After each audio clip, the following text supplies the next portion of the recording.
Então tá, bom dia, boa tarde, boa noite. Pra gente aqui é boa noite.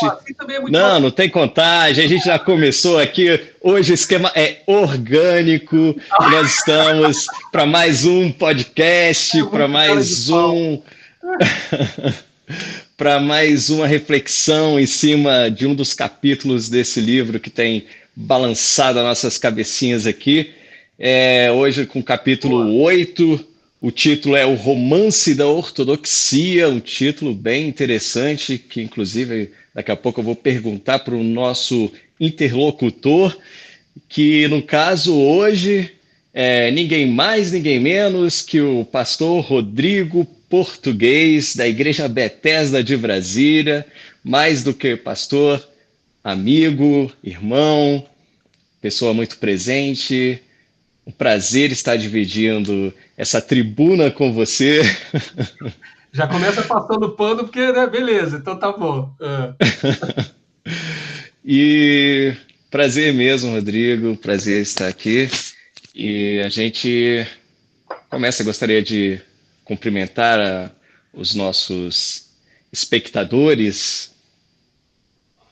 Então tá bom, quero agradecer todos aqueles que estão dedicando seu tempo para estar conosco nessa próxima, talvez, uma hora e pouquinho, onde a gente vai conversar, discursar, debater, refletir nesse capítulo 8 do livro do Chesterton. Começo dando meu boa noite ao Adriano, que tão carinhosamente nos prepara, né, a sala e todo esse ambiente internetico para estar conosco aqui. Também a Lorena, que tem também sido esse bálsamo de organização nessa vida orgânica, que não tem nada de organizado, apesar de ser orgânico, né? Entendedores do trocadilho entenderão. E a gente começa falando sobre o romance Ortodoxia, que é o capítulo 8, e que o texto não tem muito a ver com romance. Você já estragou a minha primeira pergunta, ou adiantou, né? Mas não, calma aí. Primeiro, tá certo, eu já fiz, você tem razão. Mas eu quero primeiro pedir desculpas à audiência aí, que eu não me apresentei. Meu nome é Fabrício. Eu devia ter te apresentado, então deixa eu te apresentar. Na verdade, que você não se apresentou, eu lhe cortei agora, tomei o microfone para mim. E olha, fiquem tranquilos, até o final vai ser bem mais organizado do que isso. Ainda são esses primeiros momentos que deixam a adrenalina um pouco mais acentuada, mas hoje está conosco para dividir aqui esse espaço e ser esse provocador, esse instigador, este questionador e também entrevistador, Fabrício, meu amigo querido, meu irmão. E, enfim, é um prazer dividir contigo esse espaço e ter-lhe como companhia nesses próximos minutos. Opa, como eu já disse, o prazer é meu de verdade, mas vamos ao que interessa e tem muita coisa para acontecer aqui. Você está desprezando o que a gente falou? Não, isso é o que interessa, essa é a essência do que somos. Você tem razão. Mas a gente não veio aqui para ficar rasgando cedo um para o outro, então vamos parar com essa rasgação e vamos embora para o que a gente veio fazer de verdade. Meu agradecimento também ao Adriano, à Lorena, nossa diretora executiva, né? Eu acho que essa é a função aí, a Lorena, nossa diretora. É disso para cima. E o Adriano realmente que possibilita toda a parte técnica, intelectual também, né? Enfim, obrigado, gente. Mas, então, título: O Romance da Ortodoxia. Você já começou dizendo que parece que você não encontrou o romance, talvez o título não é apropriado, você na sua concepção não foi um título. Prazer para você que está nos acompanhando já nos capítulos anteriores, em desfazer o senso comum a respeito dos termos e das frases em si. Eu acho que talvez tenha sido a coisa que mais provocava ele era tentar enxergar as coisas por um outro ponto de vista, por um outro prisma, e assim nos fazer refletir. Bom, ele chama de romance, e romance da ortodoxia, mas, na verdade, a gente vai falar um pouco sobre ortodoxia e na minha humilde opinião, quase nada sobre romance. A menos que se adote como romance aquilo que ele caracterizou alguns capítulos atrás como romance, o verdadeiro romance, que é o cristianismo, nessa história de amor de Deus pela humanidade, a humanidade por Deus. Vamos lá. Vamos continuar e talvez no final a gente retome essa pergunta e coloque aí para a galera, né, que está assistindo, para dizerem se consideram ou não romance, se de repente é uma dificuldade que nós temos hoje de compreender o que ele quis dizer, já que estamos falando de um texto do início do século passado, né? Então, vamos caminhando aí. Mas eu vou te pedir então, Rodrigo, para você tentar resumir se você fosse, eu sei que é complexo, muito, porque parece que cada capítulo desse livro é um resumo de um outro livro, assim, de um livro, né, completo. Por aí. É meio isso. Mas tente resumir, por favor, assim, em poucas palavras, do que se trata esse capítulo como um todo. Bom, eu diria que nesse capítulo ele está tentando demonstrar, de alguma forma, na continuidade do capítulo anterior, que as percepções ou as críticas dogmáticas feitas ao cristianismo, e em especial, mais do que o cristianismo, a ortodoxia, são, na verdade, suas coisas mais valiosas e são aquelas que não deveriam ser retiradas do cristianismo e, portanto, deveriam permanecer sendo ortodoxia. Então, ele vai falar sobre alguns dogmas, sim, do cristianismo, que algumas correntes teológicas liberais estavam começando a abandonar, ou abandonaram de alguma forma, ou reinterpretavam, e vai defendê-los, mas vai fazer isso não de uma maneira teológica, mas de uma maneira racional, cotidiana, usando argumentos e usando o sarcasmo que o Chesterton é o mestre em fazer. Certo. Você falou sobre a questão do liberalismo e eu sei que ele mexe alguma coisa, ele tenta trazer alguns conceitos aí, ele tenta diferenciar liberalismo de liberalismo, diferentes tipos de liberalismo, não é isso? Ele traz isso, assim, se não me engano, ele comenta alguma coisa sobre o liberalismo político e traz essa diferença aí com o liberalismo teológico. Como é que ele trabalha essa questão? Ele deixa isso claro? Ele começa o capítulo, enfim, para você, leitor, que vai nos acompanhar, que vai ter provavelmente o livro na mão, ele começa o capítulo de uma maneira provocativa e difícil até de ligar com o próprio título do capítulo. E aí ele começa dizendo assim, me permitam ler esse primeiro parágrafo para dar ideia do que ele coloca no geral. Existe o costume, diz Chesterton no capítulo 8, de nos queixarmos da correria e do árduo trabalho da nossa época. Mas, na verdade, a marca principal da nossa época é uma profunda preguiça e fadiga. E aí ele afirma isso e vai utilizar exemplos que são completamente insólitos, para dizer o mínimo. Ele diz assim, olha, na verdade, haveria menos correria na cidade, ou as nossas ruas seriam menos barulhentas e cheias de atropelamentos, caos, táxis, se as pessoas realmente, em vez da preguiça de andar de carro, decidissem andar a pé. Seria mais silencioso, seria mais econômico, seria mais trabalhoso, mas, ao mesmo tempo, seria menos preguiçoso. Então, ele começa a olhar, de certa forma, a modernidade das coisas como, na verdade, um traço de preguiça ou de fadiga. Feito isso para a vida cotidiana, ele traz isso para a linguagem. E aí ele vai dizer, ele vai questionar, vai discutir que muitos dos nossos discursos são meros discursos e que nos fazem parar de pensar. E que, na verdade, a gente deveria tentar usar frases ou mais assertivas, ou, por exemplo, eu vou até ler a frase que ele cita aqui, eu confesso que eu tive que ler algumas vezes até perceber que não tinha nada para ser entendido, porque não era para entender. E eu vou ler a frase. Ele diz assim, a utilidade social da frase indeterminada é reconhecida por todos os criminologistas como parte da nossa evolução social, buscando uma visão mais humana e científica da punição. É hora de botar aqueles passarinhos voando assim em volta. Hã? Eu vou ler de novo, hein? A utilidade social da frase indeterminada é reconhecida por todos os criminologistas como parte de nossa evolução social, buscando uma visão mais humana e científica da punição.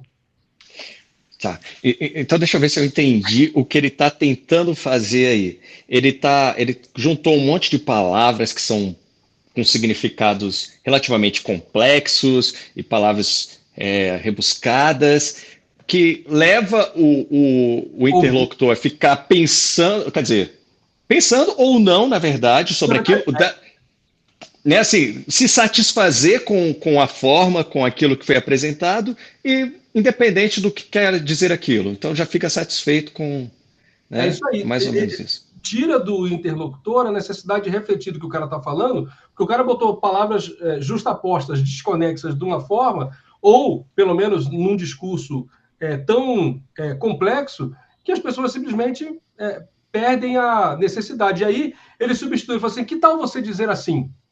E aí eu vou ler o que ele diz assim. Eu queria que Jones fosse para a cadeia e que Brown dissesse quando Jones vai sair de lá. Pronto. Você vai descobrir com um calafrio de horror que você é obrigado a pensar. E aí ele dá essa chacoalhada, então ele começa falando sobre a modernidade, sobre... imagina ele falando no começo do começo do século passado, que Londres tinha um trânsito caótico, né? Ou seja... Chesterton, venha para São Paulo, né? Vem sentir o que é isso aqui. Bom, e aí ele vai exatamente nesse ponto que você tinha dito antes, que é depois de dizer, olha, a gente deveria ser mais direto, e ele apresenta que tem mais um problema. Ele diz assim, ó, as palavras compridas não são palavras difíceis. Difíceis são as palavras curtas. Há muito mais sutileza metafísica na palavra dane-se do que na palavra degeneração. Quando alguém fala degeneração, você joga no meio do discurso, mas agora você fala para alguém, dane-se, opa, né? Um choque, reflete, causa em você a necessidade de reagir de alguma forma. Mas aí o que ele está querendo falar quando ele traz, então, para essa mudança ou essa necessidade de um discurso mais afirmativo, ou talvez um discurso mais simples e direto? Ele fala assim, só que a gente vai esbarrar agora no significado das palavras, porque mais uma coisa foi colocado como elemento de distorção ou de dificulta de fácil a compreensão das pessoas. E aí ele começa a demonstrar que a mesma palavra, para alguns grupos tem algum significado, para outros grupos tem outro, e o quanto isso complica. Ele diz assim, mas essas longas e confortáveis palavras que poupam aos modernos o trabalho do raciocínio, têm um aspecto particular em que elas são especialmente desastrosas e confundem. Essa dificuldade ocorre quando a mesma palavra comprida é usada em contextos diferentes para significar coisas totalmente diversas. Assim, para dar um exemplo muito conhecido, a palavra idealista tem um significado como termo de filosofia e outro totalmente diferente do termo de retórica moral. E aí, enfim, para deixar o leitor assim um pouco mais confortável e preguiçoso, para não precisar buscar, a ideologia como filosofia, ela é diferente da ideologia enquanto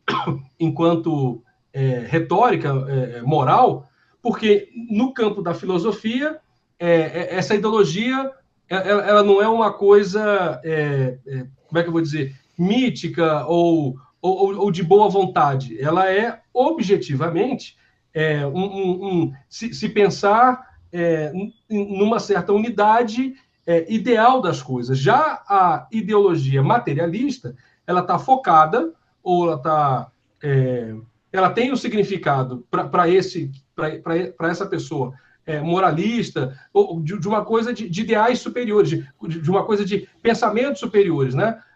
O mundo ideal, ou geralmente associado a virtudes, geralmente associado a bons comportamentos.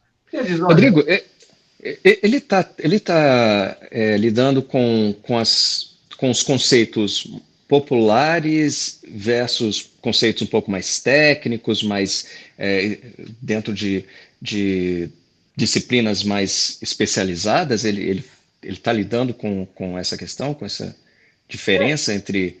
Porque, pelo que você falou aí, parece que você trouxe a ideologia num senso comum e, né, mais Na verdade, popular. ele está usando isso apenas como argumento para dizer que não bastasse as pessoas hoje não quererem raciocinar. Qual é o pano de fundo? Ele está falando assim: ó, as pessoas, todo mundo está dizendo que nós vivemos num mundo corrido, todo mundo trabalhando e fadigado. Na verdade, é um bando de preguiçoso. Esse é o argumento. Aí ele fala: isso se aplica a como a gente lida com as coisas. O caos que nós temos é porque as pessoas podiam, por exemplo, né, andar. Se você não tivesse, se você não quisesse andar de carro, você poderia sair andando. Claro que, né, é retórica o que ele está dizendo, né? Num centro como Londres, enfim, ele usar esse tipo de coisa. Mas o argumento é esse. E aí depois ele transfere isso para o discurso. Ele diz: olha, as pessoas estão falando palavras e palavras e palavras que muitas vezes se tornam sem sentido. E pior, algumas dessas palavras usadas assim, indiscriminadamente, têm sentidos diferentes para as pessoas que estão ouvindo. E aí sim, ele usa os diversos sentidos. Aí ele usa, por exemplo, a palavra ideal. Ele tem outras aqui, que foi aquela que você já tinha me provocado antes, que é o liberal. E aí eu vou até ler. Assim, uma confusão totalmente sem sentido como essa surgiu em relação à palavra liberal. Como se aplica à religião e como se aplica à política e à sociedade. E eu acho que hoje, aqui no Brasil, a gente vive, né, muito claramente, nesse termo específico, também essa confusão, né, a ponto de alguns dizerem: não, eu sou liberal da economia e conservador nos costumes. Oi? Né? O que quer que isso signifique? Ou o contrário: não, eu sou liberal. E aqui ele está falando, e, na verdade, o intuito dele é, de alguma forma, de se contrapor àqueles liberais teologicamente. E aí ele vai fazer o pano de fundo do que é essa liberalidade intelectual, que tem uma pseudo-visão superior de si mesma ao, ao abandonar os dogmas. Então, a discussão do Chesterton, em outras palavras, ora, é muito mais liberal viver com o dogma do que tentar negá-lo. E é isso que ele vai falando aqui ao longo do capítulo. Certo. Você trouxe essa questão dos diferentes conceitos e, pelo que eu entendi, o discurso, fazendo paralelo com aquele primeiro trecho, né, com aquela primeira frase que você comentou sobre a preguiça e tal. Então, o discurso, as pessoas, na verdade, tentam fazer com que o discurso faça o trabalho que ela deveria fazer mentalmente. É isso. Ou seja, o carro trabalha para você e a linguagem trabalhando para o ser humano para que ele não trabalhe. Não exatamente assim. Na verdade, o que ele está querendo dizer é que por trás do discurso não há reflexão. Então, as palavras elaboradas ou prontas, que assumem diversos significados, dependendo do contexto, são usadas para nada dizer. Os truísmos, ele vai dizer isso lá na frente, ou seja, essas verdades inquestionáveis ou que surgem do dia a dia, né? Essas verdades particulares, truísmos mesmo, muitas das vezes não resistem a 30 segundos de reflexão. Eu posso dizer que ele provoca assim. E é isso que ele quer convidar a fazer. Então, ele quer que o leitor dele pare de simplesmente repetir e leia, e reflita, e questione, e rumine aquilo que está sendo dito. Então, mais do que utilizar jargões e encaixotar em quadrados e pré-julgamentos e definir o que é cada coisa, reflita, pense, raciocine, questione, verifique se faz sentido. E esse é o exercício que ele vai fazendo ao longo do capítulo. Legal. E para você aí que não entendeu o que significa truísmo, você pausa o vídeo agora, vai no Google, digita lá, procure, tá bom? Eu deveria fazer isso nesse momento, mas vamos continuar aqui. Rodrigo, do que você leu, só para eu entender aqui, você dialogou com esse texto mais por similaridade ou porque tem essa coisa, às vezes você, né, lê o texto e aquilo fala com você, que se fala é isso mesmo e tal. Às vezes nós fala caramba, nossa, não, nossa, isso, né, bateu aqui e tal, não, né, deu uma confrontada assim mais forte e aí eu vou precisar de tempo para assimilar, para pensar mais a respeito, tudo. Como é que foi assim para você essa leitura? Só para eu entender. De alguma forma, fazendo a autorreflexão, talvez antes de ler o capítulo, ou talvez acusando o golpe que ele do que ele nos acusa, né? Perdoe o pleonasmo, eu me auto-intitularia, de alguma forma, liberal. De alguma forma, teologicamente falando, de novo, aqui botando os limites, né, daquilo que do contexto daquilo que a gente está dizendo. E uma das bandeiras dele é tentar desconstruir essa teologia que se diz liberal, mas que, de fato, naquilo que ela se propõe de diferente, segundo ele, é naquilo que ela mata a essência do cristianismo e da sua ortodoxia. E é esse diálogo que ela vai fazer. Então, a minha leitura ela foi uma leitura não confortável, confrontadora, e, assim, se você está com o livro na mão e puder, eu preferi ler o livro no computador, porque com o Google do lado, a cada parágrafo e meio, eu tinha que consultar alguma coisa. Por quê? Porque, de fato, ele escreve para quem está em volta dele no começo do século, na Inglaterra. Então, ele cita coisas muito próximas dessa realidade. Ele não se pretendeu ser universal nos exemplos que ele cita, mas na maneira de argumentar e nas ideias, sim, e isso dialoga muito com o que a gente faz hoje.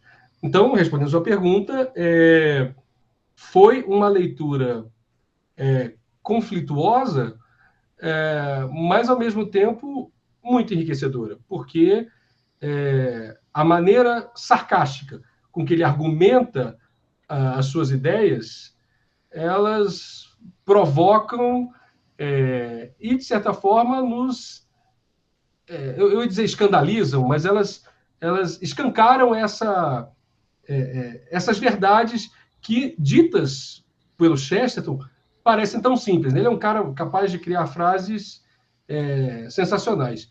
E já mais para o fim do capítulo, e a gente vai chegar lá em algum momento, eu espero, ele não deu um tom devocional, mas a minha leitura caminhou para lá, enfim, e acho que isso foi uma construção muito interessante, a ponto de eu chamar a Cíntia e compartilhar com ela, foi bem interessante. Legal. Para quem ainda não tem acompanhado a leitura, não teve a oportunidade de ler o livro ou outras obras de Chesterton, ele tem esse sarcasmo polido, né? Assim, é bem interessante, assim, eu acho que é um sarcasmo bem polido, assim, enfim, mas é interessante. Porque eu acho que ele passa alguns conceitos, ele parece que conceitua esse liberalismo, ele dá características do que ele chama de liberalismo.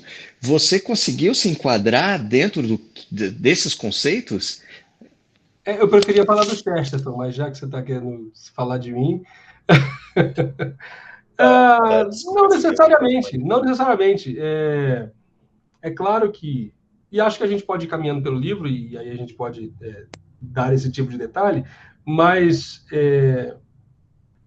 algumas percepções, principalmente em relação a questões mais teológicas mesmo, é mais fácil concordar na essência, e mais difícil concordar, ou talvez assimilar, aquilo que seria, vou chamar de periférico. Mas eu concordo com muitas das críticas dele. E de verdade, não sei se seria o caso de considerar, após a leitura, de fato, como liberal. Na verdade, talvez eu tenha até que mergulhar nisso de novo para entender esse tipo de conceito à luz, enfim, do que se diz hoje, né? Lembrando que liberal, na época dele, também não é exatamente o que é o liberalismo hoje, né? E estamos falando, de novo, sempre liberalismo teológico. Ele passa por liberalismo econômico, ele perpassa por liberalismo nos costumes, mas a centralidade do texto, por ser ortodoxia, a gente está falando de liberalismo teológico. Certo, desculpa, eu não queria levar pra um lado assim pessoal. Na verdade, o que eu queria era trazer essa questão de se a leitura é capaz de fazer a gente se identificar assim como, sabe, de se colocar ali assim, ah, não, eu tenho tantos por cento de liberal ou não e tal, e como é que isso fala comigo, se isso me confronta ou não, se isso, né, enfim. Mas É, foi nesse sentido que eu perguntei assim, não foi para não, não, tudo realmente, bem. não foi num sentido inquisitivo. Eu sei que não, eu sei que não. Mas, assim, até para retomar isso e a gente avançar nessa definição dele. Quando ele fez lá a brincadeira com o idealismo, né? E aí ele diz assim, olha, o que é o idealismo? Né? Quando você fala assim, do ponto de vista filosófico, é o cara que está apego às ideias, que constrói as coisas a partir das ideias. As ideias fazem as coisas, né? O que seria um contraponto ao materialismo. E já o idealismo moral não tem nada a ver com isso. Aquele cara é um idealista, é um cara que, como eu falei, né, está muito associado aos costumes. O que ele está falando? Ele fala assim, olha, do ponto de vista liberal, o liberal é uma farsa, ele vai dizer assim, porque ele vai dizer, eu vou ler o que ele escreveu, eu sublinhei aqui. Na Europa moderna, real, o termo livre pensador não se refere a alguém que pensa por si mesmo. Refere-se a alguém que, tendo pensado por si mesmo, chegou a uma classe particular de conclusões, a origem material dos fenômenos. Refere-se a alguém que, tendo pensado por si mesmo, chegou a uma classe particular de conclusões, a origem material dos fenômenos, a impossibilidade de milagres, a improbabilidade da imortalidade pessoal e assim por diante. Então percebam que ele citou algumas. Como é que eu vou dizer? Algumas frases, eu não vou chamar de dogmas, mas assim, alguns conceitos que estão arraigados a esse materialismo e a esse liberalismo teológico. Ou seja, origem material dos fenômenos. Né? Tudo pode ser explicado a partir da matéria, a partir da sua interação. A impossibilidade de milagres, ou seja, a interferência. Ou o que existe é resultado das próprias interconexões, ou então isso não existe. Aí a impossibilidade do milagre. E a imortalidade pessoal, né? A improbabilidade da imortalidade pessoal. Ou seja, num questionamento da vida eterna, que é outro dogma do cristianismo. Então, ele cita essas três frases como conexas ao livre pensador e vai tentar desconstruir cada uma delas. Então, Nenhuma dessas ideias. Oi? não, continue. Então, nenhuma dessas ideias, ele diz, é particularmente liberal. Não. Quase todas essas ideias, diz ele, são definitivamente iliberais. Ele faz até cria um novo termo, né? Iliberais. Como tensionamos mostrar nesse capítulo. Ora, mas quem defendia essas coisas eram os liberais. Então, percebam o jogo de palavras que ele está fazendo. Eles, olha, os liberais não acreditam em milagres, os liberais não acreditam na imortalidade da alma, os liberais acreditam na origem material dos fenômenos. Mas vamos ver se isso é ser liberal ou se isso não é ser liberal. E aí é o que ele vai citar como exemplo para cada uma dessas coisas e vai tentar, a partir da argumentação, mostrar que acreditar nessas três coisas é, de fato, ser iliberal, para usar o termo que ele usou. Certo. Então, de certa forma, ele critica o uso do termo, né? Liberalismo para designar esse movimento, essa forma de pensar, essa ideologia ou essa teologia. Isso, ele critica o termo por dizer que o termo não combina com aquilo. Né? Entendo. Ele Sim. identifica, ele fala assim, ó, vocês se chamam de liberais, mas vocês se chamarem de liberais é um paradoxo. Certo. E daí, ele caminha para onde? Vamos lá, ele vai passar por cada uma dessas coisas. Por exemplo, na questão do milagre, e eu sublinho aqui também, ele desse jeito sarcástico dele, ele conta quase como se fosse uma anedota. Toma o primeiro, estou lendo aqui o dele agora, toma primeiro o exemplo mais óbvio, o caso dos milagres. Por alguma razão extraordinária, existe a ideia fixa de que é mais liberal não acreditar do que acreditar nos milagres. Então ele está retomando, ele está construindo aqui o perfil do cara liberal. Pessoal, liberal é um cara que tem pensou e ele alcançou tamanha reflexão e razão, que ele fala, não, milagre é uma coisa menor, milagre, na verdade, não existe.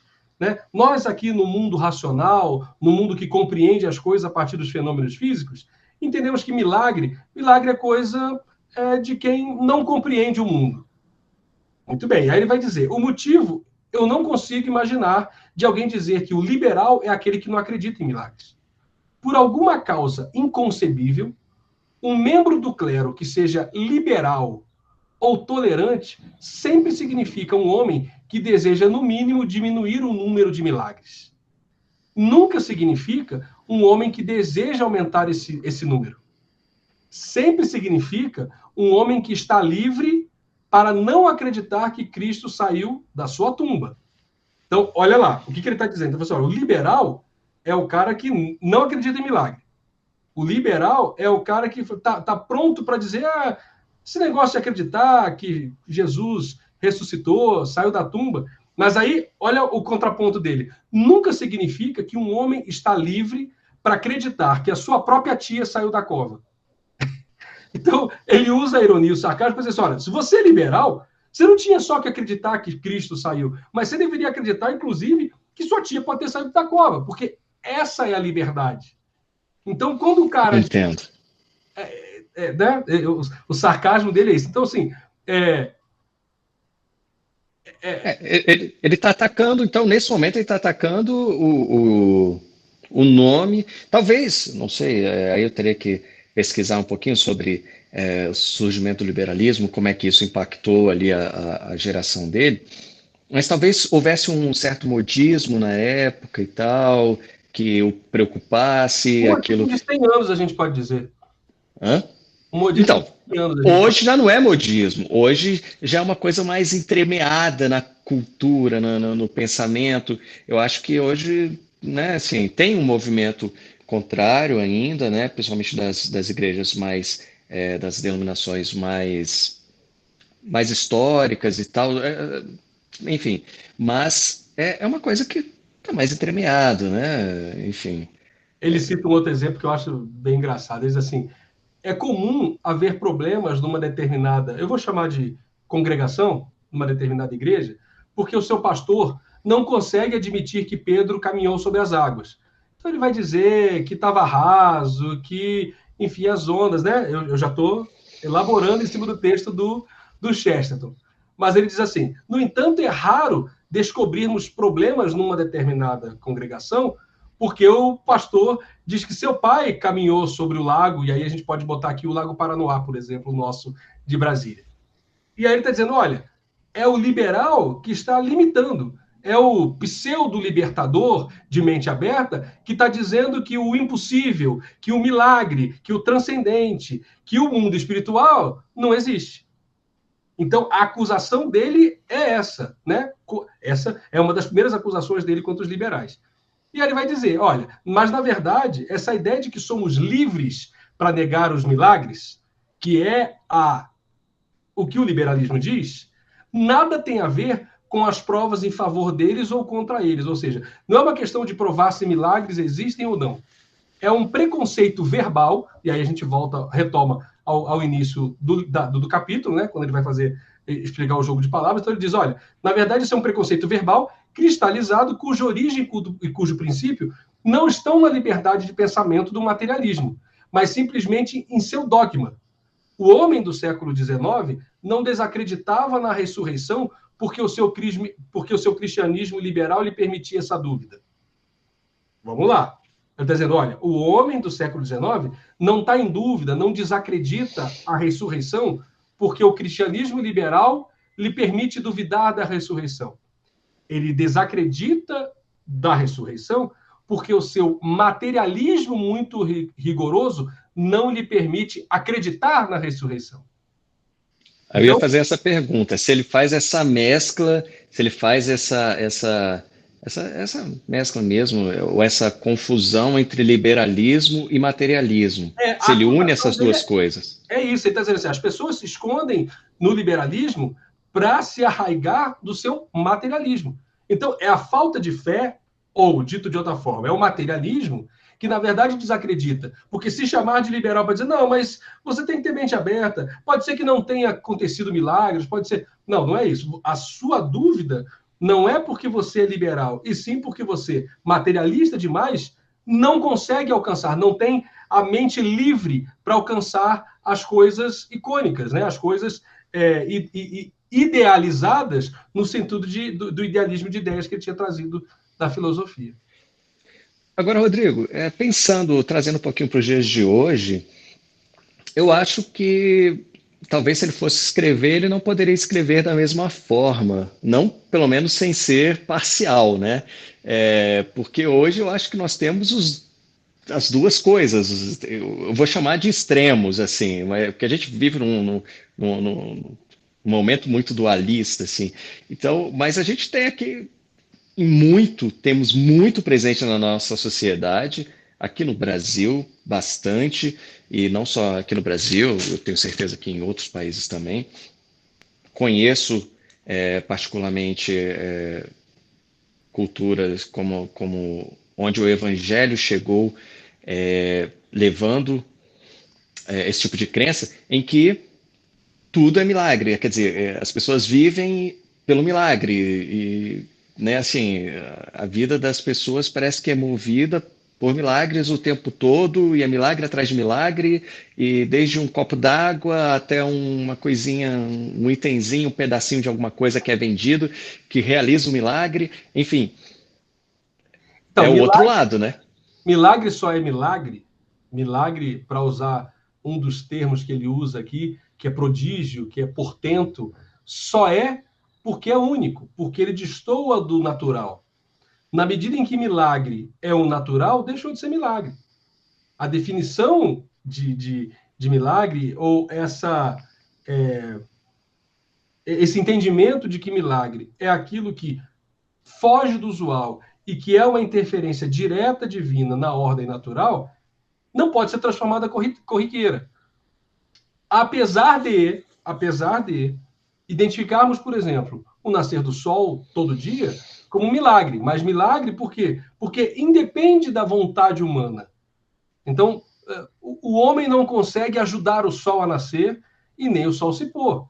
Diante disso, paira a ideia da nossa pequenez e estamos diante de um milagre.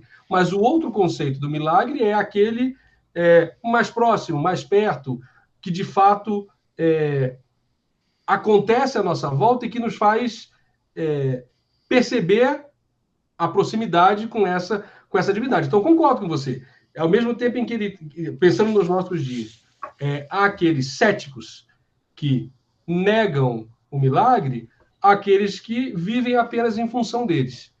Mas o texto aqui ele tá muito concentrado, está muito dirigido a fazer esse diálogo com com essa turma mais liberal da época dele e que defende esse tipo de valor. E aí, se você me permite, ele cita um exemplo aqui que acho importante a gente trazer para arrematar essa questão do milagre. Ele diz, olha, se você deseja alimentar o povo, pode pensar que alimentá-lo milagrosamente no deserto é impossível. Né? Você quer alimentar 5.000 pessoas. Você vai levar 5.000 pessoas para um deserto e vai pedir para um menino 5 pães e 2 peixinhos? Né? Você pode dizer, olha, talvez não seja melhor. Então, isso parece impossível, mas não pode pensar que isso seja iliberal. Olha só. Assim, na verdade, você tem que ser muito liberal para acreditar que isso é uma possibilidade. Se você realmente deseja que crianças pobres possam ir à praia, você pode pensar que é liberal que elas sejam levadas para lá no dorso de dragões voadores. Ele adora fazer essas alegorias, porque a mente, né, do racional explode quando o cara faz esse tipo de comentário. Mas você só pode pensar que isso é improvável. Um feriado, e aí ele usa essa comparação. Assim como o liberalismo significa apenas a liberdade do homem. Um feriado, assim como o liberalismo significa apenas a liberdade do homem. Ou seja, o feriado você não trabalha, o liberalismo você diz, eu tenho a possibilidade de pensar ou não, de acreditar ou não. Um milagre significa apenas a liberdade de Deus. Ora, o Deus que instituiu a ordem, o Deus que instituiu as leis, o Deus que instituiu os ciclos, o Deus que instituiu as órbitas, enfim, é o Deus que, na sua liberdade, milagreia. E isso achei bem legal. Uau, profundo. Pausa para reflexão. Sim. E o que mais ele trabalha, assim, esse conceito aí de... ele traz, se não me engano, ele trabalha um pouquinho como as outras, ou como as religiões lidam Sim, com... ele vai fazer um paralelo do cristianismo com as outras religiões. Me permita só complementar esse conceito ainda no tema do milagre que é a liberdade de Deus. Ele coloca assim: a Igreja Católica acreditava que o homem e Deus tinham ambos uma espécie de liberdade espiritual. A Igreja Católica acreditava que o homem e Deus tinham ambos uma espécie de liberdade espiritual. Que liberdade é essa? O Deus da criação, em fazer seus milagres, ou seja, aquilo que rompe com a lógica do natural, e a criatura de escolher ou não livre-arbítrio, né? O seu criador. Essa lógica da Igreja Católica, enfim, da Igreja Cristã. Aí ele diz: o calvinismo tirou a liberdade do homem, mas preservou a de Deus. Ou seja, o Deus faz o que quer, a hora que quer, por ser Deus. Mas você, homem, máquina programada no relógio divino, delimitado por aquilo que o Criador fez. Então, na teologia católica, que alguns vão dizer que é arminiana, mas né, a Igreja Católica está aí desde sempre, então é um pouco anterior, pelo menos, à Reforma, talvez coisa de 1.200 anos, já dizia dessa liberdade do homem e da liberdade de Deus. O calvinismo retira a liberdade do homem. Não, o homem está tudo programado. E aí ele termina dizendo, mas o materialismo científico acorrenta Deus. Por quê? Porque ele não deixa nada livre do universo. E os que promovem esse processo de dizer... Então, vamos lá. Então, no catolicismo, homem e Deus libertos. No calvinismo, homem preso, Deus liberto. E no materialismo científico, o Criador preso. Por quê? Porque agora o universo funciona sem Deus. No materialismo científico, as engrenagens do universo rodam e funcionam sem Deus. Então, Deus está amarrado nessa história, sem poder intervir e cativo da sua própria criação, na medida em que o nosso fim será descrito talvez como uma explosão daqui a alguns bilhares de anos da nossa estrela, ou quando ela esfriar. Aí o que ele diz? E esses que acreditam no materialismo científico são os chamados teólogos liberais. Nada de libertador, né? Então, parece que é recorrente até, Rodrigo, essa questão dele trabalhar a liberdade do pensamento como sendo, na verdade, a tentativa de encaixotar o pensamento religioso, esse termo religioso até tem... É porque é complicado usar esse termo, né? Cai naquela questão que comentou lá, né? O que religioso significa. Mas o pensamento teológico, o pensamento firmado em fé, em crenças no sobrenatural ou no que os olhos não podem ver. Então, ele trabalha essa questão de que parece que isso é atacado como sendo uma falta de liberdade do pensamento.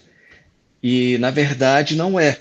Na verdade, essa talvez seja a forma mais libertária, né, de conduzir o pensamento. Ele tenta mostrar, caminhar nesse sentido. O materialismo científico é que é a prisão. A pseudo-teologia liberal, ou o pseudo-livre, ou o livre pensamento, na verdade, é aquilo que nos acorrenta ao materialismo e nos deixa ausentes ou nos poda de transcender, que é exatamente uma das diferenças, e já vamos antecipar aqui, da diferença que ele traça do cristianismo, por exemplo, para o budismo. E aí, para entrar nesse assunto, já começo lendo uma frase dele aqui. A ideia de que a liberalização da religião de algum modo, ajuda à libertação do mundo, é um erro. Pode-se encontrar um exemplo disso na questão do panteísmo, ou melhor, numa certa atitude moderna, que muitas vezes é chamada de imanentismo e frequentemente é budismo. E aí ele vai abordar essa questão. Então ele vai dizer assim, ora, você dizer que a gente, todos, frase comum em português, todos os caminhos levam a Deus. Na verdade, as religiões podem ser diferentes em sua forma, mas todas, de alguma forma, estão corretas. Ele vai se levantar radicalmente, vai argumentar radicalmente contra isso.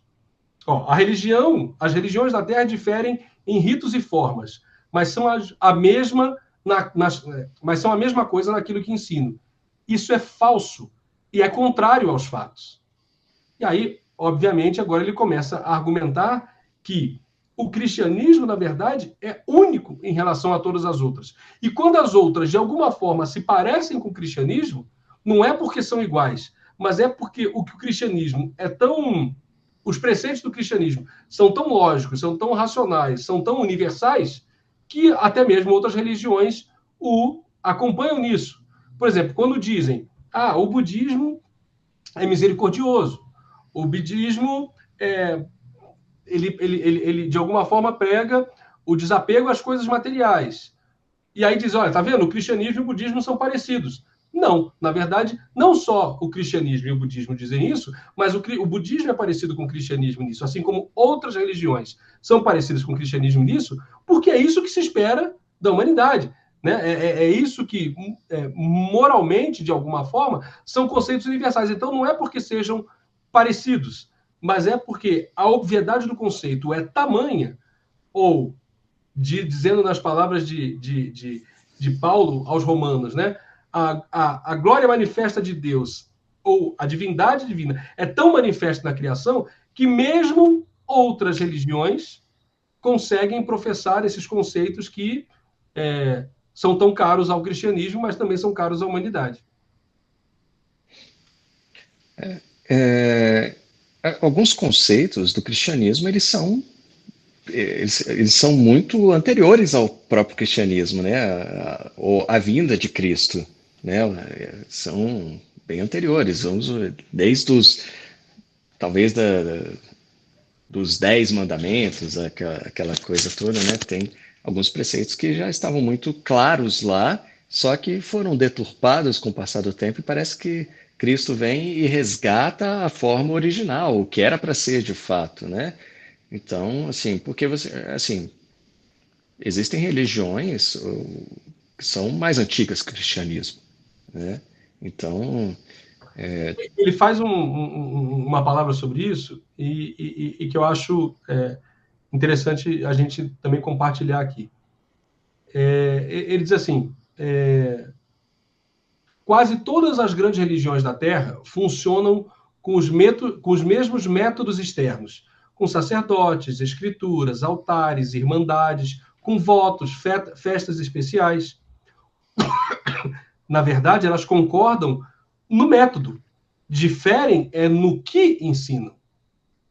Então, ele põe de cabeça para baixo esse conceito, nós dizendo, não, é tudo meio diferente, mas na verdade está tudo falando a mesma coisa. Não, na verdade é tudo muito parecido. Você tem independente da religião que você quiser pensar aí, você vai ter um sacerdote, vai ter um local de reunião, vai ter uma festa sagrada, vai ter um livro específico. Mas o que se ensina, e isso na verdade, paralela a todas, mas o que se ensina, a essência do que se ensina, é que é diferente. E aí ele faz aqui um pedaço, já caminhando para o final, um pedaço do capítulo, em que ele vai falar especificamente sobre a experiência dele diferenciando o budismo de cristianismo. E aí ele começa a dizer assim, o budismo e o cristianismo são muito semelhantes. E aí ele diz, eu acreditava nisso, até ler um livro que apresentava as razões da semelhança, que para mim, né, nesse método desconstrutivo do Chesterton, que para mim só trouxe a absoluta certeza de que em nada eram semelhantes. E aí ele vai dizer, olha, quando o cara queria trazer a semelhança do budismo e do cristianismo e apontava... Aí ele diz assim, ó, assim como o exemplo do primeiro tipo, ele diz assim, que tanto Cristo quanto Buda foram chamados por uma voz divina que saiu do céu. Aí ele é sarcástico, como se alguém pudesse ser chamado por uma voz divina saindo do porão. Então, não, budismo e cristianismo são parecidos, porque os dois ouviram uma voz do céu. Maomé ouviu a voz do céu. Enfim, podemos citar outras religiões em que as pessoas se autoproclamam ou se endereçam com esse tipo de proximidade. Ou ouvindo a voz dos céus, ou sendo próprios céus, né? Né? Ou falando em nome do céu, né? E aí ele diz assim, olha, como se alguém pudesse... Ou então ele insistia solenemente que esses dois mestres orientais, Jesus e Buda, por uma singular coincidência, estavam ambos relacionados com a lavação dos pés, né? Uma prática que Jesus fez na última ceia e também existe lá no budismo. Aí ele diz assim, de maneira até jocosa, alguém poderia igualmente dizer que, por uma notável coincidência, os dois tinham pés para lavar. Né? Essa forma escrachada dele de argumentar. Mas aí ele diz, olha, esse era o tipo de semelhança que, na verdade, não apresentava semelhança nenhuma. Porque você dizer, os dois, o cristianismo e o budismo são parecidos porque os dois ouviram voz de Deus, porque tem lavação de pés nos dois, ou porque algumas virtudes existem nos dois, na verdade, mostra apenas que as virtudes, e aí, claro, ele está defendendo o cristianismo, são tão universais que até mesmo outras religiões têm. Mas ele fala assim, mas tem outras diferenças, tem outras semelhanças apontadas pelo livro, e coitado do autor do livro, ainda bem que ele não cita o nome dele, que na verdade não são semelhanças. E aí ele cita também aqui um exemplo muito interessante. Ele diz, olha, como é que é assim? Assim, esse reconciliador das duas religiões, né, esse cara que escreveu o livro, chama seriamente a atenção para o fato de que em certas festas religiosas o manto do lama, do Dalai Lama, é rasgado em pedaços em sinal de respeito. E os pedaços têm um alto valor. Mas isso é o contrário de uma semelhança, pois as vestes de Cristo não foram rasgadas em sinal de respeito. E muito menos tinham grande valor quando rasgada. Tanto é que a túnica sequer foi rasgada, para que ela mantivesse a sua unidade e aí sim tivesse algum valor. E aí ele diz, é praticamente como aludir a óbvia conexão entre as duas cerimônias da espada. E aí eu tive uma certa dificuldade para entender. Mas ele está pensando na Inglaterra, onde com a espada você declara, ao encostar no ombro da pessoa, a solenidade daquela pessoa, né? Você confere a essa pessoa um grau, um duquesa, um sir, né? Como existe ainda hoje em dia. Ou com essa mesma espada e na frente da mesma pessoa, você decapita a pessoa. E aí o que ele está dizendo olha, esse tipo de semelhança é como você dizer, não, tem uma cerimônia com a espada. Então, o budismo e o cristianismo são a mesma coisa, como se, sendo que um está falando da honraria e o outro está falando da decapitação. Enfim, é esse jeito super sincerão, vou chamar assim, do Chesterton de abordar as coisas. Mas eu acho que a gente está chegando naquele momento assim do clima. Sim, então. E eu acho que é um ótimo momento, Rodrigo, para a gente coletar aí as opiniões do pessoal que está com a gente. Boa. Quem quiser, né, se manifestar a respeito do que a gente vem conversando aqui. Tenho certeza que você já trabalhou um pouquinho aí algumas ideias, divergindo, concordando, acrescentando, contrapondo. Por favor, quem está conosco aí tem a liberdade agora de se manifestar, por favor. Lorena, Daniel, Adriano, fiquem à vontade. É a pausa para a gente tomar água, é isso?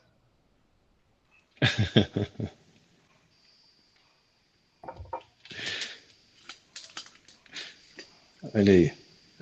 Valeu, corajoso. Vai lá, Adriano. Que comentário que tem que fazer?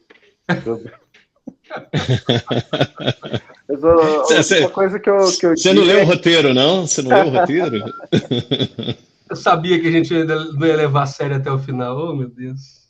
Não, mas nunca havia pensado nem de perto, né? Talvez eu nem como ele mesmo diz, né? A gente está muito preguiçoso. E eu acho que isso tem muito a ver até com a maneira como a gente se impressiona, né? O tanto de coisa que vem à cabeça dele quando provocado, né? E nunca havia chegado nem perto de pensar em coisas relacionadas a esse liberalismo, né? Essa comparação que ele faz do liberalismo e os argumentos que ele utiliza, assim, são intrigantes. Mas eu tendo a dizer que eu gosto mais da ideia dele, né? Da maneira como ele aborda, assim, é o meu jeitão. Né? Sim. Ah, Daniel abriu a câmera, olha aí. Boas-vindas aí ao Daniel, não estava conosco no início, então apresentando aí o pastor Daniel, amigo, querido, seja bem-vindo. Beleza. Eu confesso que eu não li esse capítulo, mas em cima do que vocês comentaram, eu fiquei pensando uma coisa. Quando ele faz lá, né, o comentário dele, a crítica dele em relação a aquela máxima, né, de que todos os caminhos levam a Deus, e para confrontar esse adágio, digamos assim, ele fala, não, mas isso não pode ser verdade, porque se você olhar as diversas religiões, elas são distintas, elas vão para rumos diferentes, né? É verdade. Só que é a religião que salva? Boa pergunta. E É a ótimo religião. gancho para... O que leva a Deus é a religião? Ótimo gancho para a gente continuar conversando, Fabrício.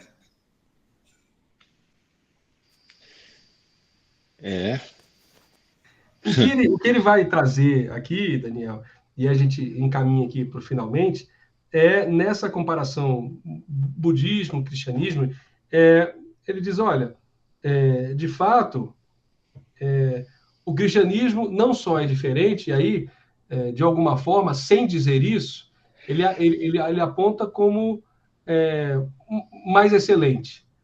E aí ele vai dizer assim, que na verdade o cristianismo seria sim o paraíso para o livre pensador. Por quê? Porque o budismo, na verdade, busca Deus em si mesmo, na introspecção. E o cristianismo, consciente do pecado original, consciente da falibilidade humana, consciente da pequenez do homem, do pó que somos, busca Deus transcendente, fora. E aí ele fala, e aí isso é irreconciliável. E o cristianismo é o único, enfim, ou dos únicos que tem coragem de dizer, em nós não habita bem algum, em nós somos pós, em nós há condenação certa, mas fora, em Deus, a gente pode... Isso me lembra até uma figura, eu acho que do Brennan Manning, num livro que eu gosto muito dele, estou lembrando só do nome do livro, oh meu Deus, em inglês, de Ragamuffin Gospel, como é que é o nome? Evangelho Maltrapilho. O Evangelho Maltrapilho. Ele diz assim, ele fala assim, o homem que tenta procurar Deus em si mesmo é como aquele ébrio que tenta levantar puxando os próprios cadarços, né? Sem e aquele que encontra Cristo é de fato aquele que recebe uma mão estendida e se levanta. É essa a essência da diferença. Então, em resposta, né, não é a religião, mas o cristianismo aponta para essa deidade fora, transcendente. E mais, nos mostra como fagulhas deste mesmo. Então, enquanto o amor ao próximo, no budismo, é justificado como um amor a si mesmo, na medida em que tanto o budismo, quanto o panteísmo, quanto essas imanências modernas, ele usa esse termo, né? Que é aquela deidade imanente que existe dentro de todos nós, né? Enfim, vocês conhecem algumas saudações do tipo, né? O Deus que habita em mim, saúde o Deus que habita em você, enfim. Mas o que ele está dizendo diferente de você amar o próximo porque você se vê nele, você ama o próximo porque você não é ele. Ele diz assim, olha, o que eu mais quero é me apaixonar por uma mulher porque ela é a completude, o diferente, o que está... o que completa e me difere disso. Talvez alguém se apaixone por si mesmo. Mas ele diz, né? Mas nesse caso eu não vou comentar do cara que se apaixona por si mesmo. Mas a beleza do cristianismo é você amar o outro pelo diferente que o outro é, mas por enxergar nele partícula divina do mesmo Deus que você é partícula.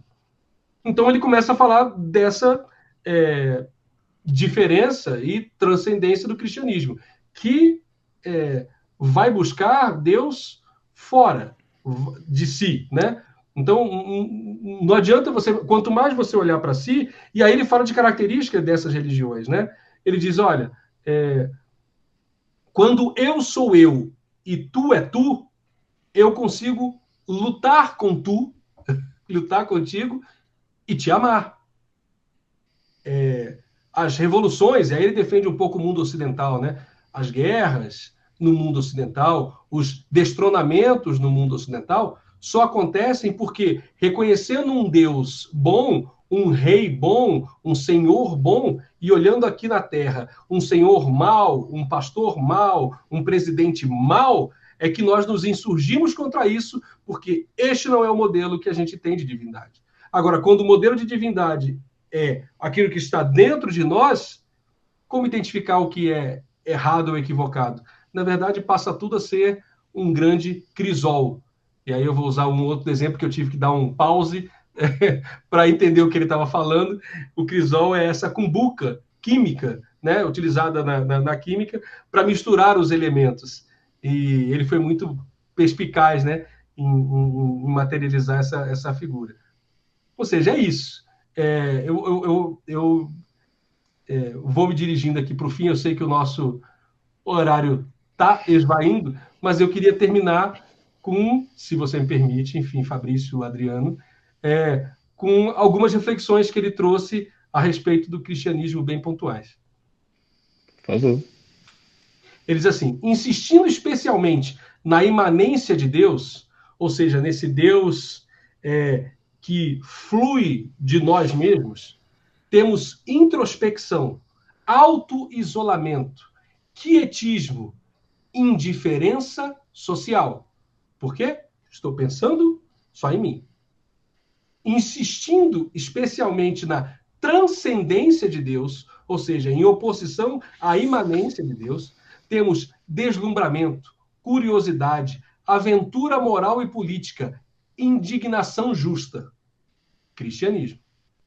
Insistindo que Deus está no interior do homem, o homem está sempre no interior de si mesmo. Insistindo que Deus transcende ao homem, o homem tem de transcender a si mesmo para alcançar Deus. Aí eu falei, rapaz, se esse cara fosse penteca, eu já estava no ponto, ó. Ai, ai. Sensacional.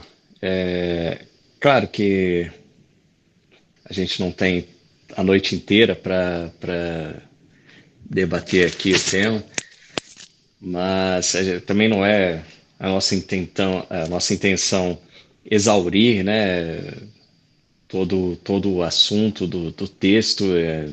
Uma pena, não tem sei muita coisa. Tem discussão sobre a Trindade, que a gente nem vai citar aqui, mas eu recomendo, você que está com o livro na mão, leia o capítulo, discuta. Eu não sei se a gente vai ter espaço para comentários, Adriano, enfim, mas se tivermos, vai ser bem legal poder dialogar com quem ouviu, e aí critique também, falando, não, discordo do que vocês falaram, enfim, vai ser bem legal ouvir. Essa é uma introdução, não é mais do que... porque é só para dar um start mesmo, aí, um pontapé inicial. Para gerar curiosidade na leitura do livro. Para tudo que está escrito aqui. É muita coisa mesmo, bem interessante, vale muito a pena. Texto após texto, a gente fica surpreendido aqui com a riqueza de pensamento que nos é trazido através dos escritos aqui desse livro. É bem o que você disse, né? Um capítulo é quase que um livro inteiro, né? O resumo de um livro inteiro. E realmente, se a gente lembrar dos outros episódios, também são coisas e coisas e coisas e coisas, e vai juntando, e tudo conectado, né?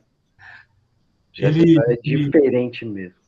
Ele vai para o fim do capítulo, e aí ele aborda, terminando, pequenas provocações, mas que me tocaram muito. Ele diz assim, o ponto importante é que a história emociona porque contém um elemento muito forte de vontade, daquilo que a teologia chama de livre-arbítrio, a história cristã.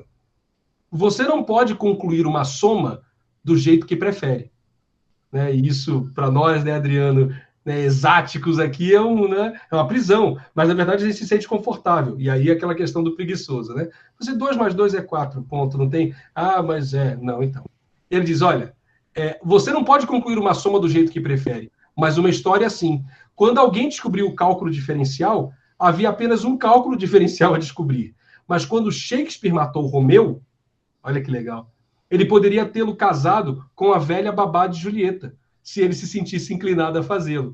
O romancista, e aí voltamos ao tema do capítulo, né? O romance da ortodoxia, o romancista tem liberdade criativa. E aí ele diz, e a cristandade sobressaiu-se na narrativa romanesca exatamente porque insistiu no livre-arbítrio teológico.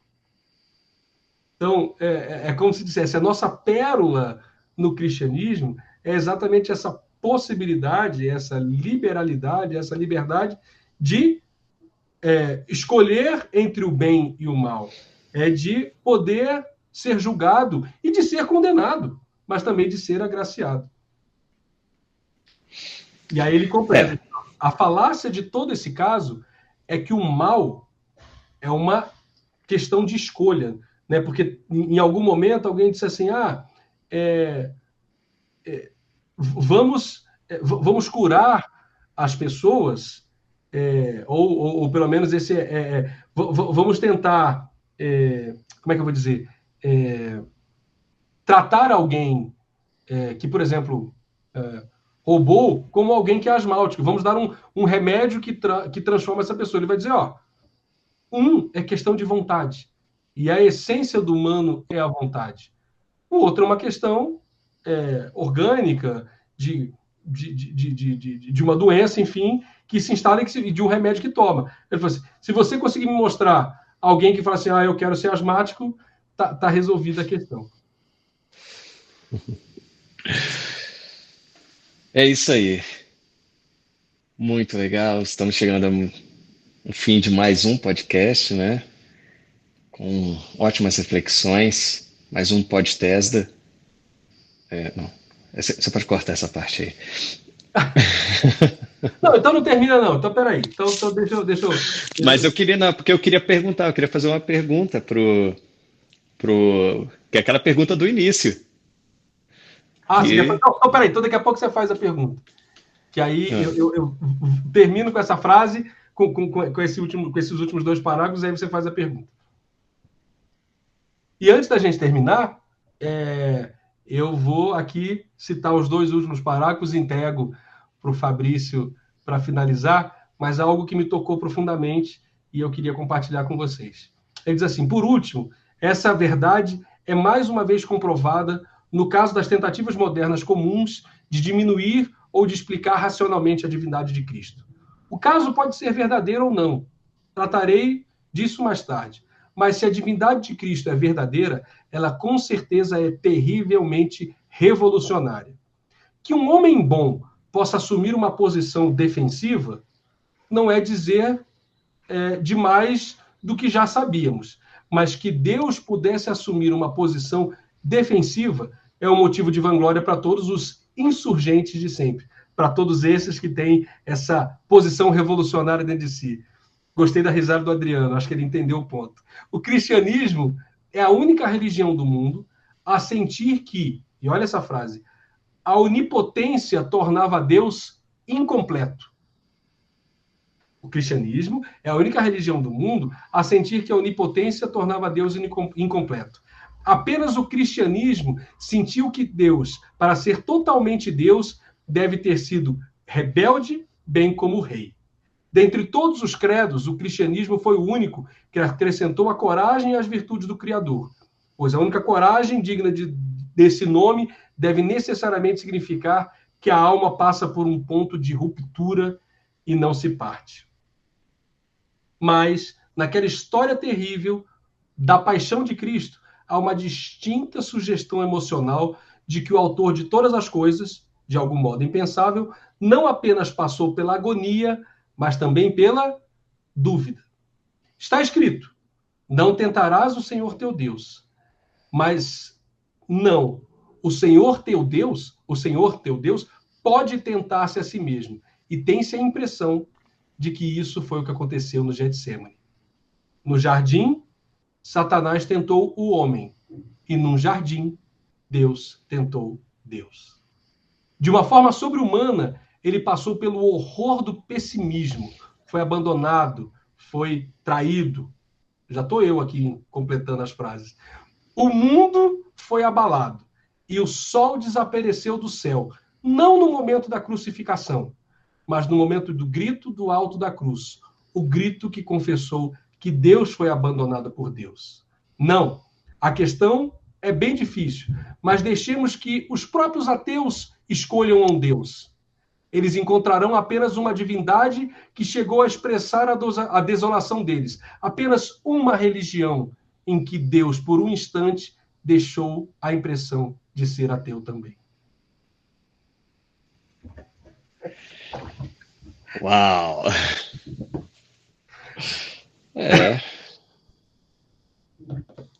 É isso. Leiam. Tem muito mais. Leiam. É isso. E agora sim, nós vamos concluindo o nosso podcast de hoje. E eu concluo perguntando, fazendo a pergunta do início. E depois dessa leitura aí e tal, eu pergunto, começando pelo Adriano. Adriano, tem romance? Tem romance da ortodoxia no capítulo? Você consegue ver rapidamente? Sim ou não? Ah, tem bastante. Tem bastante. Tem? Provoca muito. Provoca muito. É bastante criativo. Quero lembrar, inclusive, que tem dois conceitos de romance, né, que a gente deve levar em consideração, né? O conceito do romance, aquela coisa, né, de história de amor e tal, que é mais popular, e o conceito do romance como uma história fictícia e tal, enfim. Mas, Daniel, a gente fez essa pergunta no início, se o título do capítulo tinha a ver com o capítulo, e a gente teve dificuldade de responder, mas pelo que você ouviu aqui, o que você acha? Tem romance da ortodoxia nesse capítulo, que é o título do capítulo? Romance da ortodoxia tem a ver com o capítulo? Cara, eu acho que total. Ortodoxia é romance. Romance assim, utópico, romance um romance ufanista, não sei. Acho que sim. Legal. Nem tanto pelo capítulo que eu peguei só da metade para cá, mas pela pretensão do que é que